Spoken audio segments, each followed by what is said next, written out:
The island of Sodor was busy once more. Trucks, coaches, and passengers moved up and down the line. Every part of the line was busy. The road vehicles, especially Bertie the bus, were taking more passengers than ever. Fortunately, between Bertie, Bulgy, and Algy, they managed just fine. One night, Bertie was making his way back to the bus depot. He was just turning a corner when he saw up ahead a run-down, rusty semi-truck rolling along slowly. Bertie was very confused. Strange, I don't recall seeing a lorry like that before. Bertie's driver was going to reply when all of a sudden the truck turned to the side of the road to let Bertie pass.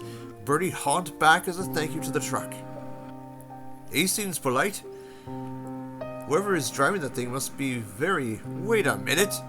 The truck appeared again in front of Bertie, intentionally slowing down. Confusion and frustration soon followed. What's the idea here? Speed up! No response came. That truck driver will be reported, and... Bertie's driver was cut off mid-sentence when the truck vanished, not before bellowing a deafening honk of its horn. Bertie was growing very concerned. We need to tell Sir Topham Hatt about this. The next morning, Sir Topham Hatt arrived at the bus depot. He saw the expression of Bertie's fucking face. What seems to be troubling you, Bertie? There was this rundown semi-truck. Me and my driver saw it was menacing. A rundown semi-truck. Wait a minute. Do you know the driver of that rust bucket, sir? Certainly not. In fact, I don't recall seeing a truck of that description. More or less, I sense it was a vehicle that long ago was in service. Sir Topham Hatt continued to ponder as he walked back to his fucking office. Bertie was at Tory Rack when he spoke to Thomas. Bertie, you look pale. What the hell happened? I saw this old rundown big rig. It tried to run me and my driver off the road. Oh dear, that's terrible, Bertie. Are you and your driver alright? We'll be fine, Thomas. Thomas was not too convinced, but decided to remain silent. Both engine and bus roared across the stars to their final destinations at the end of the line. Thomas was refueling the water where Percy strolled alongside. What's the matter? It's Bertie. I feel he's being followed. Thomas began to explain everything to Percy. The green settled Vox engine was shot. Oh dear, call the police! Get bubble wrap, protect our dear Bertie! Percy, I swear, ugh! The driver and fireman cut in. Come on, Thomas. We must get back to the branch line. Eddie and Clarabelle are still waiting at the platform. Thomas rushed back to Farquhar. As he did so, Percy could not shake the feeling that he and his crew at that moment were not alone. That night, Algy delivered his last passengers for the day and was heading back to the bus depot. As he was traveling across a bridge, Algy thought he could see in the distance was a rundown big rig, the very one Bertie encountered the night before. It was traveling at a decent pace along the roadway, though to Algy he felt as if something was well off with how the truck was traveling. We must keep an eye on the rust bucket, in case it becomes troublesome. Algy tried to pass the mammoth-looking vehicle, but it took its time on the roadway. Go on, fumed Algy in a rage that was so blinded by the lights. Anyway, Algy's driver vonked the horn way too many times over the limit of speed, which wasn't too much because of the fuss and the, anyway, Algy was very pissed indeed. You think, narrator? Anyway, Algy was once again being impatient as ever. He was so impatient, the noise of his engine awoke a nearby farmer who just went to bed 5 seconds ago. Anyway, Algy was getting annoyed. Come on! At last, the truck stopped, then it swung back around in front of Algy. He was terrified. Run! No shit, Sherlock. Algy ran for his dear life, the truck gaining speed at every turn. It's too late! Algy crashed up the road and lay on his side, the truck honking in triumph, and vanished into the darkness. Algy's driver did jump clear before the crash and went to find a telephone. He promised help would arrive in the morning, but Algy was concerned that the truck would return later on. But fortunately for Algy, it never came back. The following morning, Algy was towed out of the embankment and towards the garage. Butch was very concerned. You alright, Algy? Seems as you have seen a ghost. Algy explained everything to Butch. He was concerned. Damn, a truck like that does sound dangerous.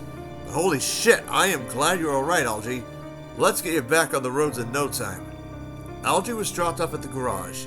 Terrence the tractor, who was getting his engine serviced on behalf of Sir Topham Hatt, was waiting for Farmer Finney to collect him. He saw Algy and was concerned.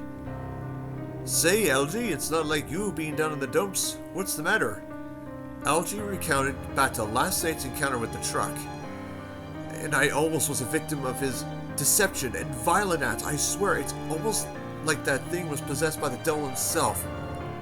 I saw that thing. Wait, you did?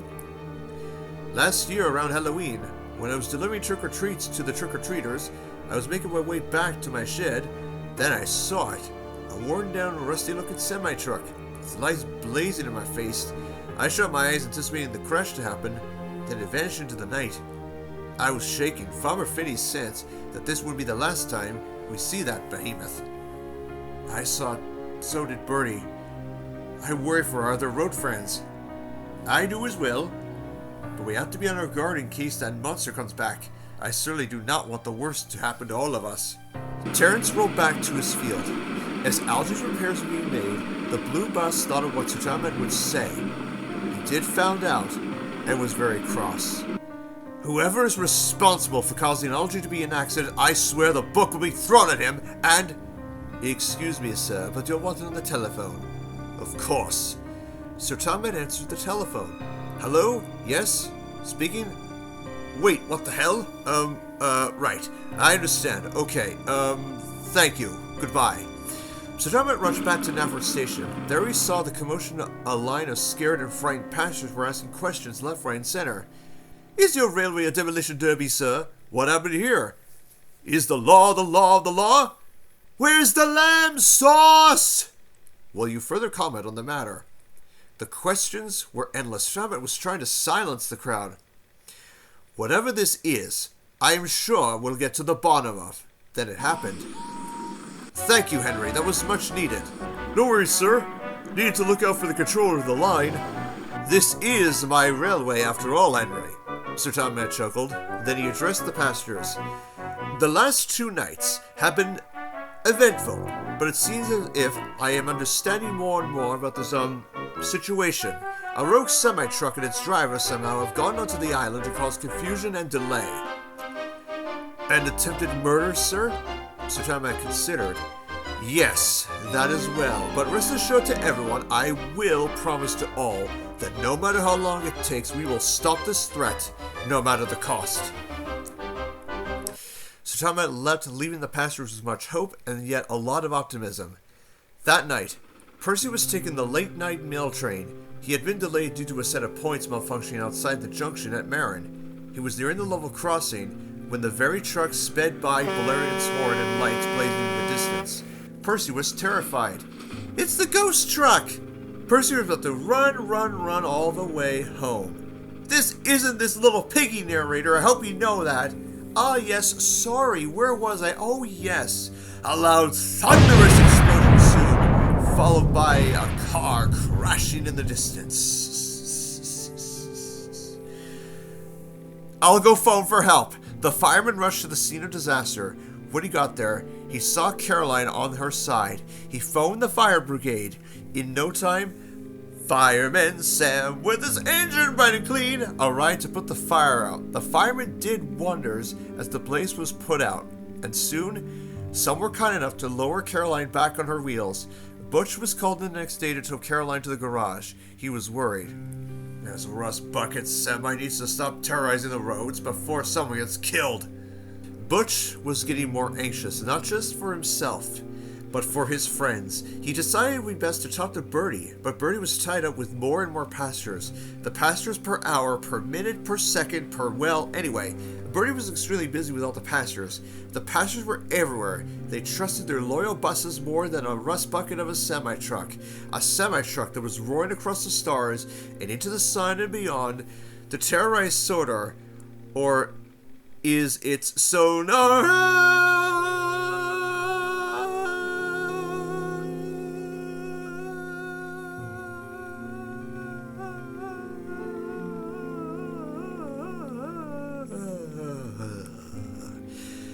We get the point, narrator.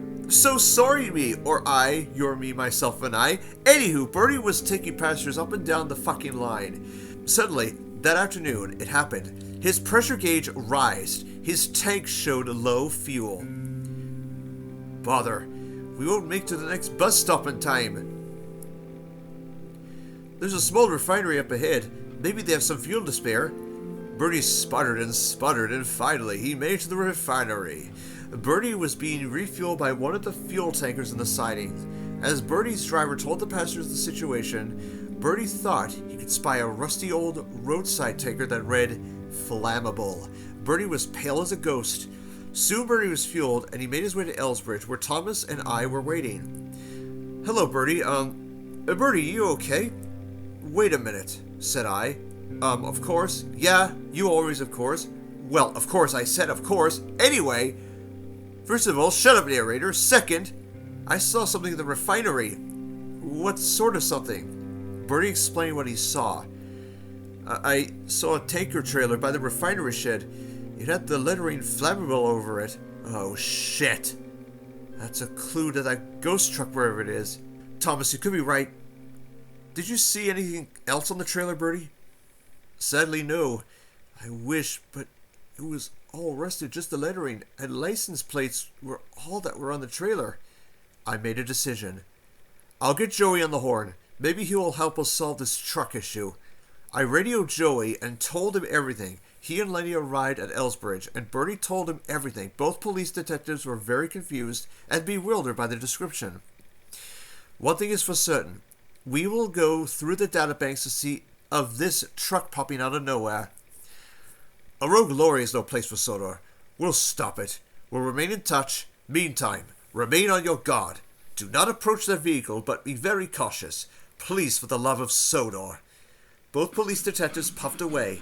They met up with Eliza at Wellsworth and began their investigation. "So, arrested truck. Who's a ghost? No information. We're basing this off muscle memory. We need some sort of visual aid." The detectives interviewed as many as they could about the ghost truck. None seemed to have an answer like Bertie's testifyment. However, Joey was getting more puzzled with each and every interview they had. "Think, goddammit, think! We'll get somewhere, I promise." "I hope you're right. Perhaps." The inspector engines backtracked their steps, I mean wheels, to make certain they didn't overlook any vital spots on the island. As that was ongoing, Bertie and Bulgy were working together to get their last passengers delivered before the services closed for the night. It was Bulgy's turn to take the last of the passengers. Bertie thankfully was able to finish ahead of schedule despite the delays. "Bother this weather. Won't help at all with this last passenger run." "Relax, Bulgy, just one more step, then it's off to the bus shelter for the night." "I sure hope so, because this does not look safe whatsoever." Bulgy was right. The fog was immense, yet the bus roared through the darkness, his high beams at maximum power. As Bulgy got closer, he saw the back end of the rogue semi. "It's that roadhog! Out of the way!" Bulgy bumped the truck, no response. He honked his horn and rang his bell. Then the truck bellowed a long, blaring horn that vanished. "You're insane! You could have had us killed, you blithering idiot!" Bulgy understood that in his rearview mirror he saw the truck charging at him. "Let's get out of here!" Bulgy ran as fast as he could, but it was not fast enough. The truck forced Bulgy off the road, the truck fading into the darkness as it disappeared. "I'll get my fenders on that truck, I swear!" "Well, you're not going anywhere. Now, bother!" Another call to the garage. "Damn it!" Butch arrived that morning to tow Bulgy to the garage. "I swear that's the third time I've had to tow a bus away to be repaired." Bulgy was grumbling to himself. "I swear, Butch, it was a monster of a lorry. I'd like to see it for myself before I pass final judgment." Butch dropped off Bulgy as he was being repaired. It was George the steamroller to ask about the recent events. "Oi, Bulgy." "Yes?" "Say, the ghost truck got to you?" "What do you think? I'm lucky to have survived such a monster." "He wouldn't cause trouble with me." "Oh, really? What makes you so sure?"